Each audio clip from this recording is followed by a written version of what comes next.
What's up with the fact that Kevin Stefanski is a two-time NFL Coach of the Year, 2020 and 2023, having a quarterback who's a rookie so flagrantly ill-prepared to be on the football field last week? That is absolutely bullcrap for them not to know his cadence. What you feel like about Kevin Stefanski? I ain't ever seen a second-string quarterback or some offensive line say they don't know the cadence of a quarterback that has the potential to play in the game. He goes out there and he stinks up the joint this weekend, people are gonna be saying he don't belong in the league yet.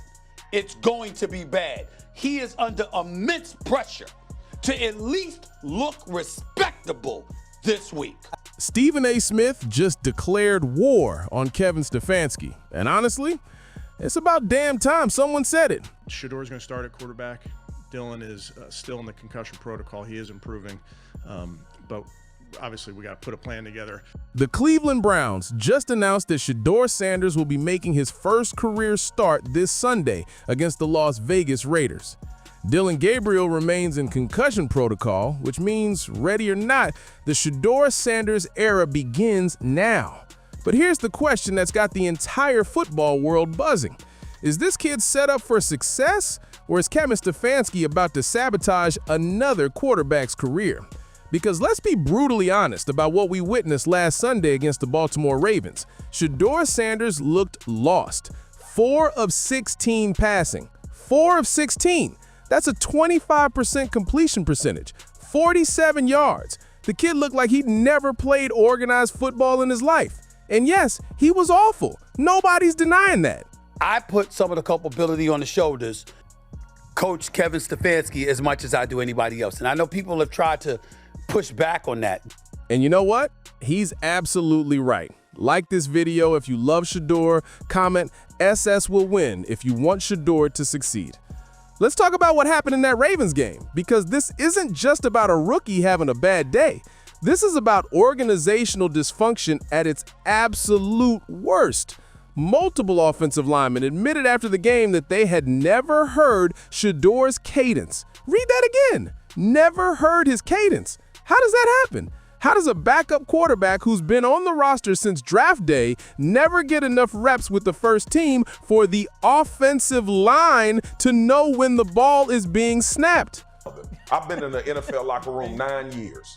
The second string quarterback on a football team always has a package that he gets with the first team just in case he has to step in if a quarterback gets hurt or goes down. That is absolutely bullcrap for them not to know his cadence going into his first game in the NFL. This isn't some revolutionary concept we're talking about here. This is football 101. NFL teams prepare backup quarterbacks. They give them scout team reps. They run packages. Bill Parcells used to extend practice from 20 reps to 30 just to make sure the reserves were ready. Jimmy Johnson did the same thing. These are Hall of Fame coaches who understood that in the NFL, you're always one play away from needing your backup. So what's Kevin Stefanski's excuse? Because here's where this story gets really interesting. Stephen A. dropped a bomb that should have every Browns fan questioning everything. Kevin Stefanski, Shedeur Sanders this Sunday is going to be Kevin Stefanski's 13th quarterback. 13! Let that marinate for a second. 13 quarterbacks in 5 years. Baker Mayfield, Case Keenum, Nick Mullins, Deshaun Watson, Jacoby Brissett, Joe Flacco, P.J. Walker, Dorian Thompson-Robinson, Jeff Driscoll, Jameis Winston, Bailey Zapp, Dylan Gabriel, and now Shedeur Sanders. Stefanski is a two-time Coach of the Year, 2020 and 2023. Nobody's questioning his football IQ or his ability to scheme. But at some point, don't we have to ask the uncomfortable question? At what point does the quarterback carousel stop being bad luck and start being a coaching problem? At some point in time, ain't that about you? At least a little bit. Just a little bit. You did have Baker Mayfield there. And you know what's wild? Some of these quarterbacks are starting elsewhere in the league right now. Baker Mayfield is thriving in Tampa Bay. Joe Flacco had a renaissance season. These aren't scrubs we're talking about. These are NFL caliber quarterbacks who couldn't make it work in Cleveland's system. But let's get back to Shedeur, because this is where things get nuclear. Peter Schrager brought up a fascinating point during the First Take discussion. When I say Russell Wilson won the job and became undeniable, when I say Derek Carr as a second-round pick won the job and was undeniable, what I'm also saying is Shedeur Sanders did not win the job this summer, did not earn a place on the field yet this season. Fair point, but here's the counter. How could he possibly earn the job when he wasn't getting first-team reps? You can't prove yourself against air. You can't win the starting job when you're exclusively running scout team. That's like asking someone to prove they can swim while keeping them out of the pool. And here's where the conspiracy theories start to make sense.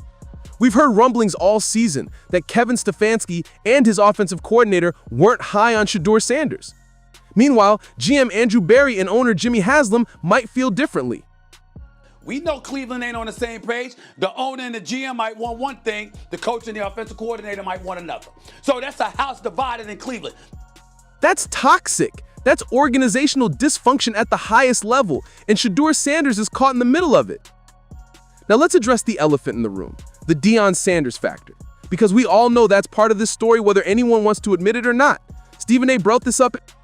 Because you got a whole bunch of people out there that ain't rooting for Shedeur Sanders. And let's call it a buck. Let's keep it a buck. There's reasons as to why that is. Shedeur came into the NFL draft with baggage. His father's larger-than-life personality, the swagger, the watch celebrations, the pre-draft interviews where Deion suggested certain teams weren't options.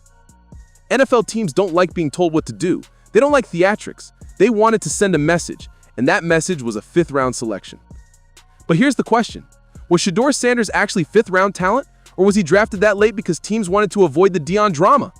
Should have been a late first-round guy, but third round wouldn't have made me scratch my eyebrows based on the conversations that I had with a lot of people around the league. So we've got a quarterback who probably should have gone in the first or second round, who fell to the fifth because of politics, who then wasn't properly prepared by his coaching staff, and who's now being thrown into the fire against a Raiders team that's desperate for something positive. And make no mistake, the pressure on Shedeur this Sunday is immense. Stephen A. made it crystal clear. Shedeur Sanders, I can't think of a game that's going to be more important. He can't come out this week and stink up the joint going 4 for 16 like he did last week. Nobody is giving him a pass. People are going to be saying he don't belong in the league yet. It's going to be bad. He is under immense pressure to at least look respectable this week. That's the reality. Fair or not, this is Shedeur's make or break moment. He doesn't get the luxury of a typical rookie learning curve. He doesn't get the benefit of the doubt. Every incompletion will be scrutinized. Every sack will be analyzed. Every mistake will be amplified. But here's what gives me hope. Shedeur himself seems ready for it. He told reporters he is mentally and emotionally in a great place. He's a field type of guy, and he needs to be out there to feel it. That's the mindset you want from your quarterback. Not making excuses, not blaming the system, just ready to work.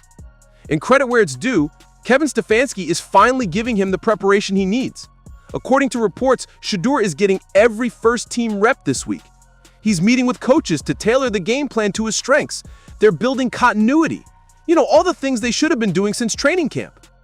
The Raiders are 2-8. Their defense is middle of the pack at best. They just got embarrassed by the Cowboys on Monday night.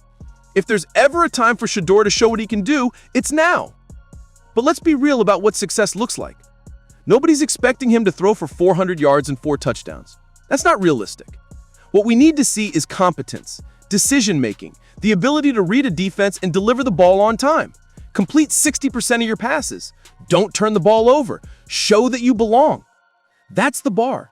Be respectable, be competent, show that you're an NFL caliber quarterback. But here's our prediction. Shedeur's going to surprise people. Not because he's some generational talent that's been hiding, but because for the first time since he arrived in Cleveland, he's getting proper preparation, he's getting first-team reps, the offensive line knows his cadence, the receivers have worked with him all week, the game plan is tailored to his strengths. All the things they should have been doing from day one? The Browns are 3-8. The season is lost. There's nothing left to play for except evaluation and pride. This is Shedeur's audition for 2025. This is his chance to prove he's the guy or prove the doubters right. Sunday in Las Vegas isn't just another game. It's a referendum on organizational competence. It's a test of whether the Browns can develop young talent. It's Shedeur Sanders' shot at redemption after the worst debut in recent memory. The stage is set, the excuses are gone, the preparation is finally adequate. Now it's time for Shedeur Sanders to show the world what he can do. And if he fails, the questions about Kevin Stefanski are only going to get louder.